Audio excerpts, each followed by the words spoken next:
Yes mga kapromdi, isa nga po sa napakalaking na itutulong para mabilis po nating ma-hit yung 60,000 minutes views kay in-stream ads ay ang pagla-live. Yes, ang pagla-live mga kapromdi. Kaya lang problema po natin lalo kung kakaunti pa ang ating followers at tayo po ay maliit pa lang na content creator ay kakaunti at halos walang nanonood po sa ating mga live. Kaya sa video po na ito ay bibigyan ko po kayo ng ideya, ng technique kung papaano po may manonood ng ating mga video. So unahin po natin mga kapromdi, kapag tayo po ay magla-live ay magkaroon po tayo ng topic, no? Hindi basta lang po tayo magla-live, magsasalita tayo doon ng kung ano-ano, mag-invite tayo ng mga viewers, hindi po ganoon. So mas maganda kung meron po tayong topic. Kagaya halimbawa, nung nakaraan si Sir Ray, na-invite po ako doon, no? Si Sir Ray, at saka yung pong aking kapatid na si Christian Basco. So sila po ay nagsama at ang naging topic nga po nila doon ay childhood memories ng mga batang 80s at batang 90s. Siyempre, ang dami nun mga kapromdi, lalo po yung generation ngayon, no? Nabuhay na tayo, yung generation ngayon, puro internet na, puro social media. Pero yung batang 80s, saka batang 90s, napakaraming masasayang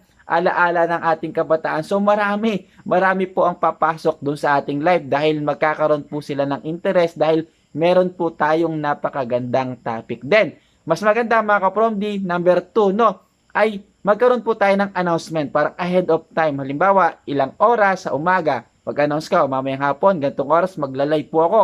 Then, ito po yung topic. So, pasok po kayo. So, yun, isa po yun. Mag-announce po kayo. Then, mag-invite po kayo. Makipag-collab kayo sa kapwa content creator at mas maganda kung may mai-invite po kayo, no? May makakausap po kayo na medyo malaki or malaki na content creator na pwede pong umakyat sa ating live. Yan, napakalakas po niyan maghatak po ng mga viewers. Then, next po natin mga kapromdi ay yan, wag mong sasabayan. Ito mga kapromdi, no? Isang magandang tip. Wag mong sasabayan yung malalaking content creator na ipina-follow mo. Lalo, meron kayong mga grupo, kagaya po yung grupo po namin, shout out sa mga may nakamas dyan, no? Yung grupo po ng aking kapatid na si Christian Basco.